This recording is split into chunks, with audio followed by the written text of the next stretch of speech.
मसीह की सारे भाई बहनों को हालेलुया। कैसे हैं आप लोग? थोड़ा मुस्कुरा जाइए, खुश हो जाइए। एक बार फिर से जय मसीह, जय मसीह। और एक बार फिर से आप लोग के बीच में वचन के साथ होना हमारे लिए बड़े सौभाग्य की बात है। और मैं भी बहुत ही उत्साहित हूँ आज के दिन के लिए कि परमेश्वर ने हमें जीवन में दिया है आपको प्रीच करने के लिए, आपको सिखाने के लिए। हालेलुया, प्रभु की महिमा हो। हम लोग बीते दिनों से बहुत सारे सब्जेक्ट ऊपर प्रचार सुनते आए हैं और मैं प्रभु का धन्यवाद करता हूं कि जो भी वचन के द्वारा आपको सिखाया गया है, बताया गया है, ये यीशु मसीह के संदेश है। क्योंकि यीशु मसीह ने कहा था कि जाओ सारी जाति के लोगों को शुभ समाचार सुनाओ, उन्हें पिता और पुत्र और पवित्र आत्मा के नाम से बपतिस्मा दो, और जो बातें मैंने तुम्हें मानने के लिए आज्ञा दी उसको मानना सिखाओ, और देखो जगत के अंत तक सत्य में तुम्हारे संग। तो जो बातें मैंने तुम्हें मानने के लिए आज्ञा दी उसको मानना सिखाओ, उसी का ये भाग है कि आपको आज्ञा मानने के लिए सिखाया जा रहा है। पश्चाताप हो या पुनर्स्थापना हो, ये प्रभु यीशु मसीह का शिक्षा का एक भाग है और एक खाली होने का एक भाग है। क्योंकि हम लोग भरे पड़े होते हैं बहुत सारे उलझन और पाप से, अपने मन को भर लेते हैं। ये बाइबल कहती है कि उसको किसी भी कीमत पे निकाल के अपने जीवन से दूर फेंको, जो तुम्हारे जीवन के लिए सही नहीं है। और उसका हम एक लिस्ट भी बनाए थे और पश्चाताप का, कि किस किस बातों से हमें पश्चाताप और पुनर्स्थापना की आवश्यकता है। तो उसको भी जो है किसे आप लोग मान सकते हैं, मानना तो पड़ेगा। मसीह में अगर हैं तो बिना माने आपका उद्धार नहीं हो सकता है, पुनर्स्थापित अपने आप को करना ही पड़ेगा। पुनर्स्थापना के बारे में हम लोग पिछला प्रचार को सुने। आज का जो मुख्य टॉपिक है अनुग्रह द्वारा उद्धार, अनुग्रह द्वारा उद्धार, इसी टॉपिक पे हम लोग आगे बात करने वाले हैं। मतलब उद्धार जो है अनुग्रह के द्वारा होता है, और हम लोग सारी बातों को इसमें सिस्टमेटिक तरीका से सीखेंगे।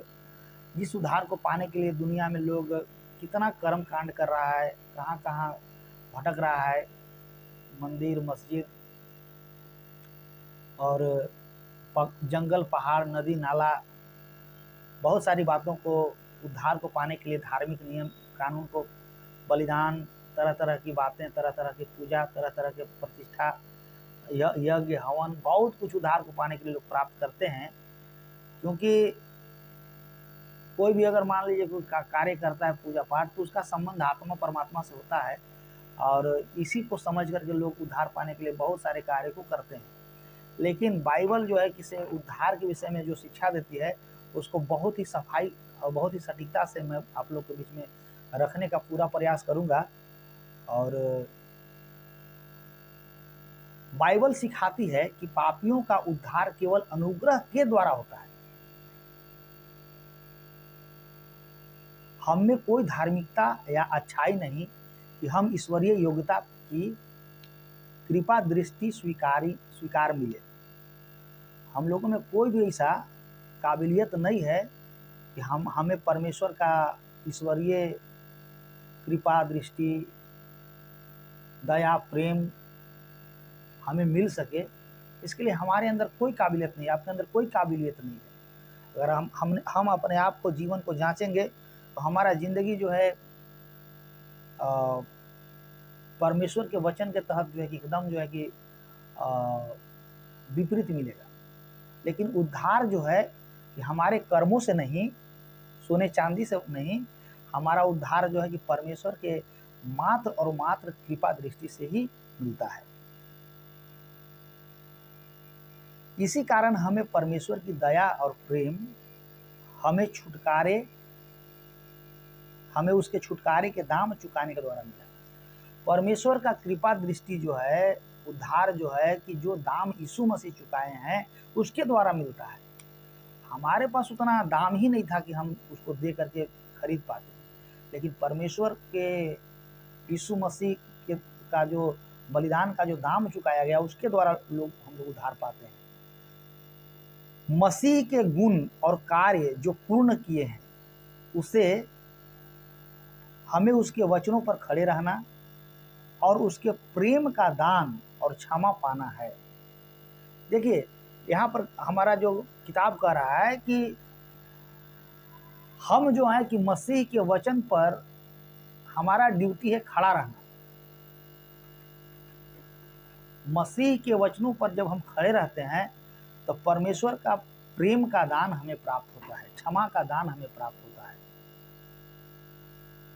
एक वचन को पढ़ेंगे, इफिसियों की पत्री 2 अध्याय 2 वचन। जिनमें तुम पहले इस संसार की रीति पर और आकाश के अधिकार के हाकिम अर्थात उस आत्मा के अनुसार चलते थे, जो अब भी आज्ञा न मानने वालों में कार्य करता है। लिख रहा है कि जिनमें तुम पहले इस संसार की रीति पर और आकाश के अधिकारी के हाकिम अर्थात उस आत्मा के अनुसार चलते थे, जो अब भी आज्ञा न मानने वालों में कार्य करता है। जो व्यक्ति आज्ञा नहीं मानता है उसमें कौन सा आत्मा काम करता है पता है आपको? शैतान का आत्मा।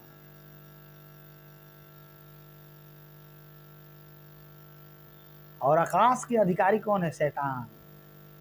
तो बाइबल कहती है कि पहले दुनिया का हर एक व्यक्ति, चाहे कोई भी हो, उसमें कोई भी ऐसा काबिलियत नहीं है कि वो अपनी काबिलियत के दम पर उद्धार प्राप्त कर ले। क्योंकि काबिलियत इसीलिए नहीं है कि कोई भी व्यक्ति जो इस संसार में जीवन बिताता है वो दुष्ट आत्मा के अनुसार चलते थे। बाइबल बताती है आज्ञा न मानने वाले थे और आकाश के अधिकारी और हाकिम के अनुसार चलते थे। तो बताइए हमने कौन सा ऐसा भला काम किया कि हमें भला काम के चलते उधार मिल सके? उधार मिल सकता है भला काम के चलते? अगर कोई भी कहता है कि नहीं हम कोई बढ़िया कर्म के लिए रही तभी हमारा उधार मिला, ये कोई कहे की बात है जी? कोई कह सकता है दुनिया में कोई आदमी? आप कह सकते हैं जितेंद्र भैया कि हम बहुत बढ़िया काम कर रहे थे तो परमेश्वर प्रसन्न होकर के हमको उधार दे दिए? कह सकते हैं जितेंद्र भैया? नहीं कह सकते हैं। और इसी का 13 वचन को पढ़िए। पर अब मसीह यीशु में तुम जो पहले दूर थे मसीह के लहू के द्वारा निकट हो गए। तो कोई भी आदमी घमंड नहीं कर सकता है कि हमारा भला काम करने के चलते हमको उधार मिला है। हम यीशु मसीह के लहू के द्वारा जो है कि परमेश्वर के निकट पहुंच पाए और पहुंचते हैं, और स्वर्ग भी जाएंगे तो यीशु मसीह के लहू के द्वारा ही पहुंचेंगे। पहले आज्ञा न मानने के चलते हम शैतान के अधीन थे और आकाश के अंधकार के हाकिम के अधीन थे। लेकिन परमेश्वर का जो सुसमाचार हमारे कानों तक गया, हमने उस पर विश्वास किया और यीशु मसीह के लहू के द्वारा हमारा उद्धार हुआ। उद्धार जो है अनुग्रह के द्वारा होता है, हमारे भले कामों के द्वारा नहीं। इसको हम लोग को बहुत ही भली भांति समझ लेने की आवश्यकता है।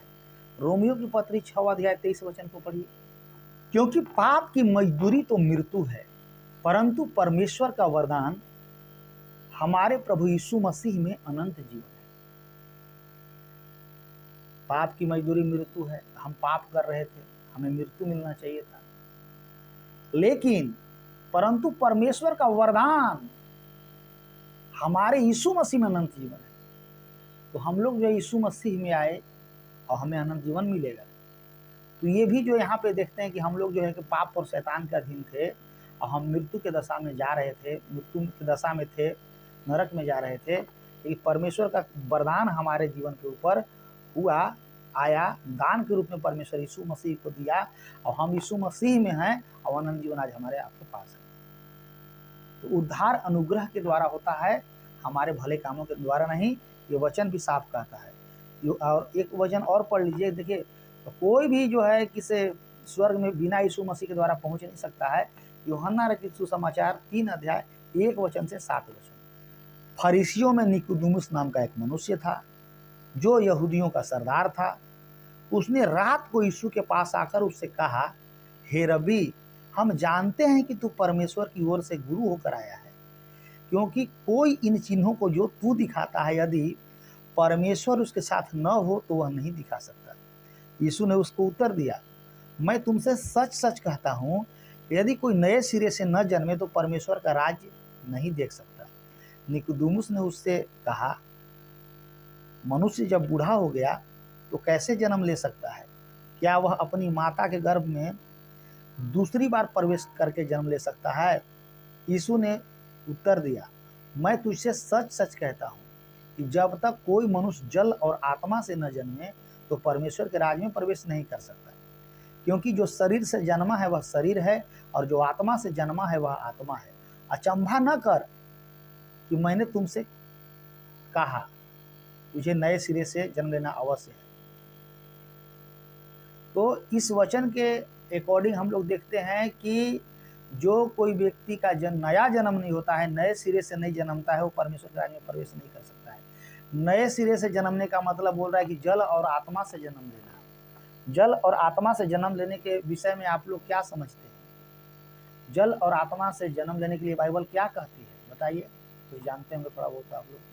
तो जो व्यक्ति जल और आत्मा से जो जन्म लेता है, देखिए इसमें बहुत अलग मतलब तरीका का थोड़ा सा और हम इसको क्लियर करना चाहते हैं कि कौन व्यक्ति जल से जन्म ले सकता है, माने बपतिस्मा ले सकता है।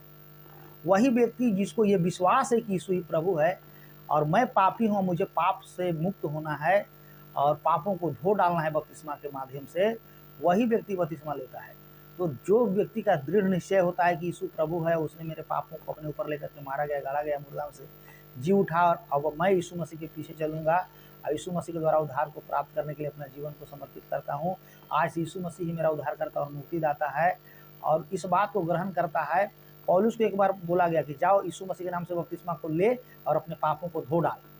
तो ऐसा लिखा हुआ है एक जगह प्रेरितों के काम में लिखा हुआ है। पौलुस को बोला गया था कि अब मैं क्या करूं, अंधा हो गया था पौलुस ना, पौलुस अंधा हो गया था, यीशु मसीह जब दर्शन दिया था तो बोला, पहले सताने वाला था, बोला अब क्या करें, बोला कि जाओ यीशु मसीह के नाम से बपतिस्मा लो और अपने पापों को धो डालो। तो मेरे कहने का मतलब है कि बपतिस्मा जल से जन्म लेने का मतलब कि बपतिस्मा ये लिखा गया है, लेकिन कहीं कहीं पर लोग ये जल से जन्म लेने का मतलब को अलग भाषा में बताते हैं लोग अलग। तो आपका उद्धार थोड़ी होगा, नहीं होगा।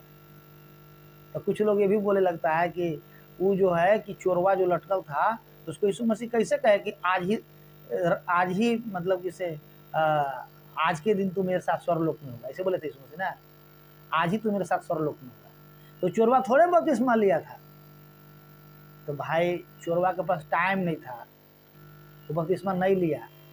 और स्वर्ग के मालिक जो है कि कह रहा है कि चलो हमारा घर में तुमको हम ले जाएंगे, कोई दिक्कत नहीं है। लेकिन आप तो चोरवा तरी टंगाइल नहीं ना है, आपका हाथ पर तो बन्हाइल नहीं ना है। तो चोरवा के तो हाथ पर बन्हाइल था, बेचारा के टांग दिया था, तो वो बपतिस्मा नहीं ले पाया, लेकिन यीशु मसीह को ग्रहण किया और यीशु मसीह कहा कि आज ही तू मेरे साथ स्वर्गलोक में होगा। वो मालिक को तरस आ गया, दया आ गया, चलिए ले जाएगा। आप कहिएगा कि चोरवा कैसे लगे, हम बपतिस्मा ले ले बिना ले ले स्वर्ग में पहुंच जाएंगे। तो आप चोरवा नहीं ना है, आपको तो हाथ पर बनाया नहीं, आप तो क्रूस को लटके नहीं है, आपको तो आपके लिए पानी भी ओपन है, नदी भी खुला है, पास्टर भी अवेलेबल है। तो आप दूसरा कारण से बपतिस्मा नहीं ले रहे हैं, यीशु मसीह को रिजेक्ट कर रहे हैं, जल और आत्मा से जन्म लेना नहीं चाहते हैं। आपको यीशु मसीह से केवल चंगाई, भलाई, छुटकारा, शांति, बस इतना ही चाहिए, और कोई बात नहीं है। तो कोई दिक्कत नहीं, हम भी आपको भगाएंगे नहीं, लेकिन अंत के दिन में ये नहीं कहिएगा कंचन पास्टर हमको नहीं बताए प्रभु, इसीलिए हम लोग स्वर्ग में नहीं गए। बपतिस्मा कहाँ दिए हमको, हम मांग रहे थे लेकिन हमको दिए नहीं। तो वो सब नहीं चलेगा वहाँ पे जो है कि क्लियर कट में हम भी कह देंगे कि नहीं प्रभु, आप तो जान ही रहे हैं कि आदमी जो है कि ढोंग कर रहा था, हमारा पास आया था, प्रार्थना करा, उन्हें कर दिए, बाकी बात प्रभु ही समझे, अब आप समझिए, हमको इसमें कोई लेना देना नहीं। इसको हम समझाए थे, आप वीडियो भी बना के रखे हैं, रचन भाई रिकॉर्ड किए थे, आप जो है कि उसको जान सकते हैं। तो क्लियर कट में जान लीजिए, गंभीर बात है कि अगर आप जो है कि जल और आत्मा से जन्म लेना नहीं चाहेंगे तो स्वराज में प्रवेश नहीं कर सकते हैं। अब एक और बात, उद्धार का अर्थ और जरूरत समझिए आप कि उद्धार का अर्थ क्या है और उसका जरूरत क्या है। उद्धार का मतलब बुराई, पाप और गिरने के परिणाम से छुटकारा और सुरक्षा। उद्धार का मतलब है कि बुराई पाप और गिरने के परिणाम से छुटकारा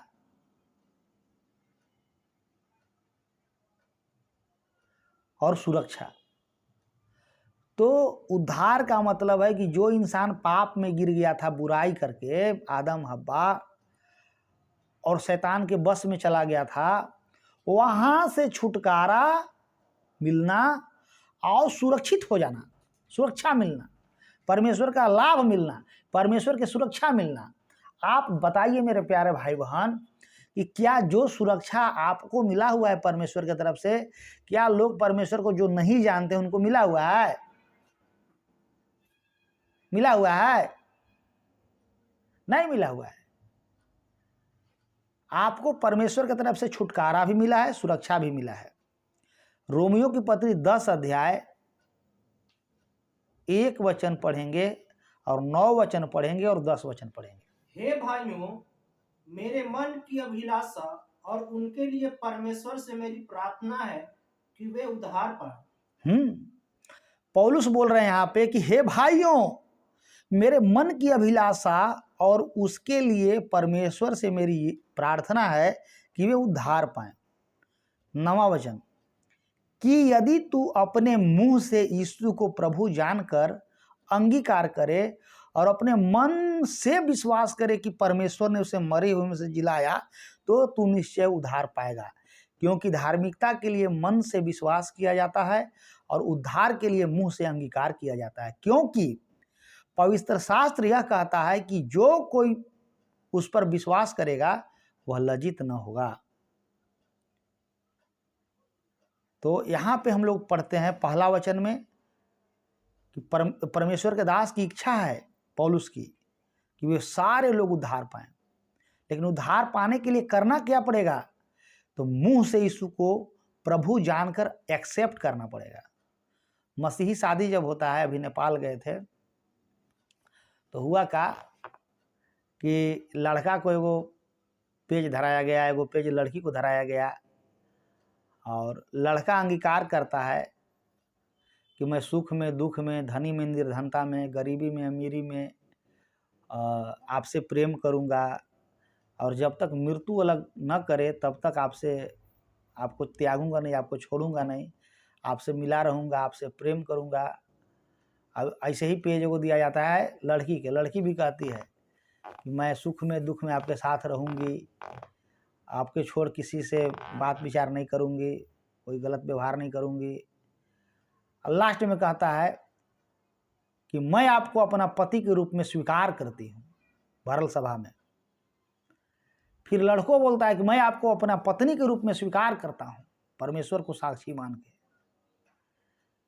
पवित्र लोगों की मंडली में देखते देखते मैं सबके गवाहों के सामने मैं आपको पत्नी के रूप में स्वीकार करता हूँ। लड़का बोलता है, लड़की बोलती कि मैं आपको पत्नी के रूप में स्वीकार करता हूँ। तलग ले नेपाल में वो नया प्रथा देखे कि माई और बाप के भी खड़ा किया गया। तो माई कह रही है, लड़की के माई कह रही है, और बाप कह रहा है कि मैं आपको दामाद के रूप में स्वीकार करता हूँ। फिर जो है कि लड़किया का माई कह रही है कि मैं आपको पुतोह के रूप में स्वीकार करता हूँ। हम कहे कि सब ददिया सास और ददिया ससुर को भी खड़ा कर दिया है तो मैं तुमको नतीन पुतोह के रूप में स्वीकार करता हूँ। अब हम जहाँ बैठते हैं वहाँ तो कॉमेडी होता है। हम कि सौसे गांव के बुलाओ, गांव भी कहे कि हम आपको पूरा गांव के पुतोह के रूप में स्वीकार करते हैं। हम कि यार क्या नियम विधि है? हम लोग विदेश में आए, नेपाल में आए, कहो कि से पूरा हम लोग जो है कि पूरा भारत के बहू बना करके ले जा रहे हैं, पूरा देश के बहू हैं आप, स्वीकार करते हैं, दूसरा देश से ही किए हैं। बड़ी लोग हंस रहा था क्योंकि हम लड़का लड़की तक सीमित है, माई बाप के कठारा में खड़ा करके कहवा रहा है कि पुतोह के रूप में स्वीकार करता हूँ। ठीक है, स्वीकार करो। सब अंगीकार किया। तो यहाँ पे जो लिखा हुआ है कि यदि तू अपने मुंह से यीशु को प्रभु जानकर अंगीकार करे और अपने मन से विश्वास करे कि परमेश्वर ने उसे मरे हुए में से जिलाया, तो तू निश्चय उद्धार पाएगा। तो भाई, मुंह से अंगीकार करना का मतलब क्या होता है? मुंह से अंगीकार करना कि भरल सभा में कि मैं सर्वशक्तिमान परमेश्वर के दास और भरल मंडली कलीसिया के बीच में मैं यीशु मसीह को अपना व्यक्तिगत उद्धारकर्ता मुक्तिदाता के रूप में ग्रहण करता हूं। आज से पूरा दुनिया में यीशु मेरा प्रभु है और दूसरा कोई प्रभु नहीं है। ऐसा अंगीकार करना। अंगीकार करे का मतलब क्या है कि भैया सुनिए ना, तो हाँ तो रात में हमरा खाइएगा ना, दिन में सब देखेगा तो जान ना जाएगा कि आप हम प्रभु में चल गए हैं। चार आदमी क्या कहेगा? ये अंगीकार नहीं है, ये गलत रिलेशन है। भरल सभा में कि मैं प्रभु यीशु मसीह को मानता हूं, किसको क्या कहना है? वो मेरा प्रभु है, वो मेरा स्वामी है, वो मेरा मालिक है, वो मेरा उद्धार करता है। ऐसा करके कितना आप लोग ग्रहण किए हैं जी? कितना लोग ऐसा हिम्मत रखते हैं बताइए तो? माइक खोल करके क्या आप लोग कह सकते हैं यीशु मेरा प्रभु है?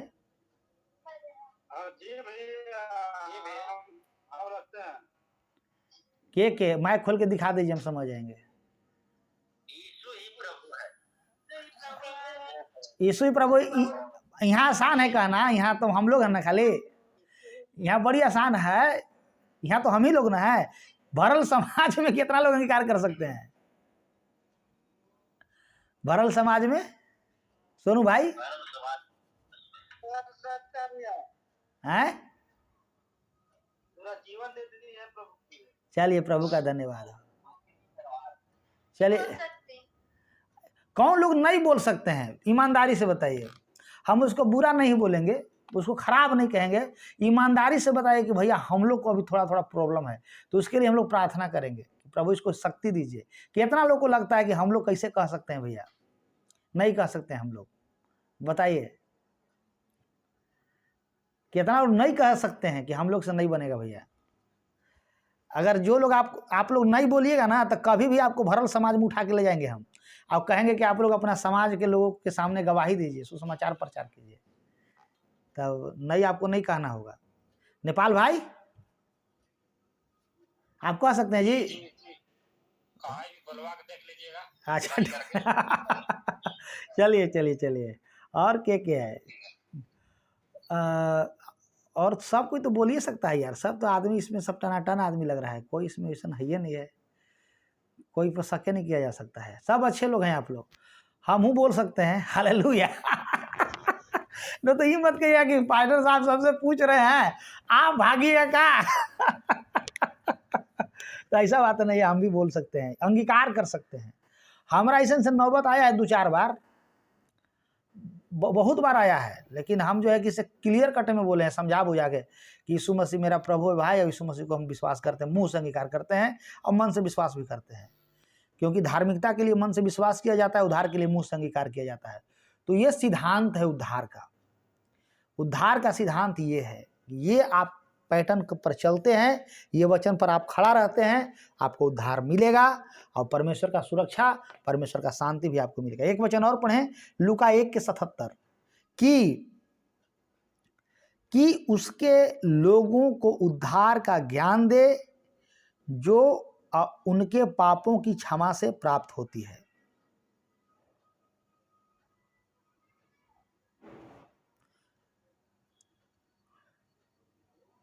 यह हमारे परमेश्वर की उसी बड़ी करुणा से होगा जिसके कारण ऊपर से हम पर भोर का प्रकाश उदय होगा। 77 वचन कि उसके लोगों को उद्धार का ज्ञान दे जो उसके पापों की क्षमा से प्राप्त होती है। उद्धार पापों की क्षमा से ही मिलेगी, और पापों की क्षमा के लिए आपको यीशु मसीह के बलिदान के पास जाना ही पड़ेगा।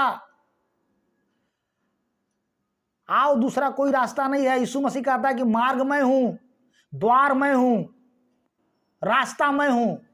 आपको यीशु मसीह के पास जाना ही पड़ेगा।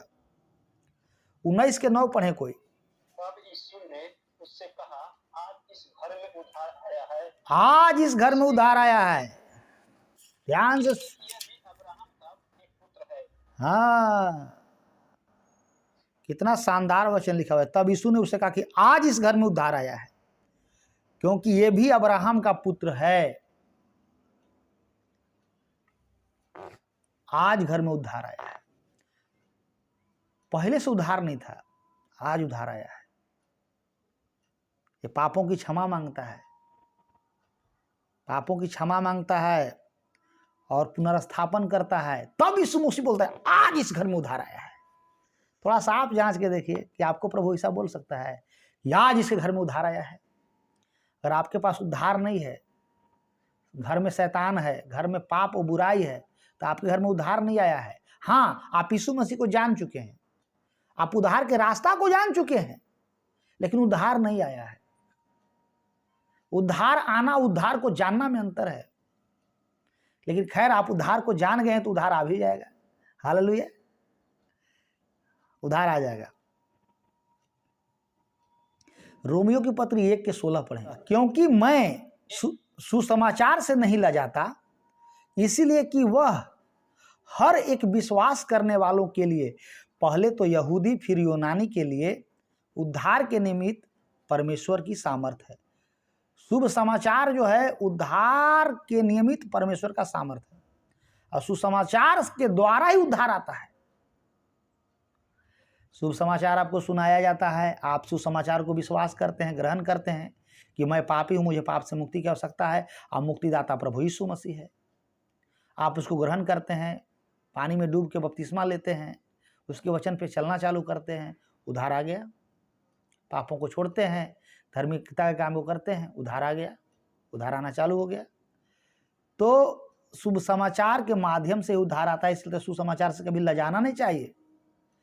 सुसमाचार ही परमेश्वर का सामर्थ्य का रूप ले लेता है। सुसमाचार जब सुनाया जाता है, सामर्थ्य के रूप में काम करता है।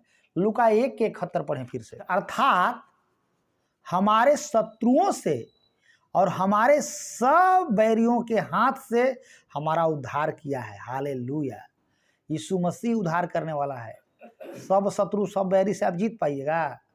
एक भूत लग जाएगा तो डोलत रहते हैं, लेकिन यीशु मसीह जो है कि प्रभु यीशु मसीह सब शत्रु सब बैरी के हाथ से हमारा आपका उद्धार किया है, ऐसा बाइबल में लिखल है। प्रेरितों का काम 4:12। किसी दूसरे के द्वारा उद्धार नहीं, क्योंकि स्वर्ग के नीचे मनुष्यों में कोई नाम नहीं दिया गया जिसके द्वारा हम उद्धार पा सकें। तो स्वर्ग के नीचे मनुष्यों में कोई नाम नहीं दिया गया जिसके द्वारा हम उद्धार पा सकें। उद्धार जो है स्वर्ग के नीचे मात्र यीशु मसीह का नाम दिया गया है, उसी के द्वारा आपको उद्धार मिल सकता है, और उद्धार का कोई रास्ता नहीं है। तो इन सारी बातों से हमें पता चलता है कि उद्धार जो है हमारा काम है मुंह से अंगीकार करना, मन से विश्वास करना, और परमेश्वर का काम है उद्धार देना। हमारा काम है पापों की क्षमा मांगना और पापों से मुड़ना। परमेश्वर का काम है कि यीशु के नाम से हमें छुटकारा देना। जब जो है कि लूका समाचार में देखे कि जब जो है किसे जकई जो है कि मन फिराया और पापों की क्षमा मांगा, जिसको जो जो लूटा छीना था दे दिया, तब यीशु मसीह बोलते हैं कि आज इस घर में उद्धार आया। क्योंकि वो व्यक्ति मन से सुधरता है, मन से सुधरता है, क्योंकि मन से सारा कचरा अचला निकाल के बिकता है, और अपना जो है कि लूट छीन पर भरोसा ना करके, धन पर भरोसा ना करके परमेश्वर के ऊपर भरोसा करता है। इसलिए यीशु मसीह बोलता है कि आज इस घर में उद्धार आया है। पहले जकई के पास शैतान था, पाप था, धन था और शैतान और पाप था, लेकिन प्रभु नहीं था। अब जकई के पास प्रभु है, धन भी है और शांति भी है, शैतान नहीं है। हालेलुया। तब यीशु मसीह बोलते कि आज इस घर में उद्धार आया है। और प्रेरितों के काम सीखे कि स्वर्ग के नीचे मनुष्य में कोई दूसरा नाम नहीं दिया गया जिसके द्वारा वो लोग उद्धार पा सके। तो उद्धार जो है, और ऊपर में हम लोग पढ़े कि कभी भी उद्धार ये नहीं समझना है कि बिना उद्धार पाए हुए स्वर्ग में नहीं जा सकता है। उद्धार पाना जरूरी है। पहले हम लोग पढ़े और हम लोग फिर पढ़े कि उद्धार पाने का रास्ता यही है। बहुत सारी बातें हैं, लेकिन हम लोग कल के डेट में देखेंगे, टाइम ज़्यादा हो गया है। और इतना समझ लीजिए समरी के रूप में कि उद्धार जो है कि परमेश्वर ही हमें प्रदान कर सकता है। हम अपना शक्ति और ताकत से उद्धार को प्राप्त नहीं कर पाएंगे। हमें सिर्फ वचन पे खड़ा रहना है, वचन सुन के वचन पे हमको खड़ा रहना है, और उद्धार देना परमेश्वर का काम है। हम लोग वचन को पढ़ते हैं, लोगों को छुटकारा मिलता है। हम लोग प्रार्थना करते हैं, लोगों को छुटकारा मिलता है, लेकिन छुटकारा देने वाला अनुग्रह के द्वारा परमेश्वर है। प्रभु आप सबको आशीष करे। जय मसीह की। और इस वचन के लिए हम प्रार्थना करेंगे, हमारे सर्वशक्तिमान पिता परमेश्वर उद्धार अनुग्रह के द्वारा है। इस बात का प्रभु जी लोगों को हम प्रभु जी इसका क्लियर करना चाहते हैं वचन के माध्यम से। इसके लिए प्रभु जी लोग सुने हैं प्रभु, और जो सुने हैं प्रभु जी सुन करके समझ करके प्रभु अपने उद्धार के कार्य में आगे बढ़ पाएँ, ऐसा आशीष कीजिए। सारे भाई बहन को जो ऑनलाइन है ऑफलाइन है सबको आशीष करिए। यीशु मसीह के नाम से प्रार्थना मांगते पिता, आमीन। जय मसीह। परमेश्वर के दास के द्वारा टीचिंग्स को सुनने के लिए, अनाउंसमेंट्स और अपडेट्स को जानने के लिए आप हमारे YouTube चैनल को सब्सक्राइब करें और साथ में बेल आइकन को दबाएं, ताकि जब भी कोई नई अपडेट हो तो आप सबसे पहले जान सकें।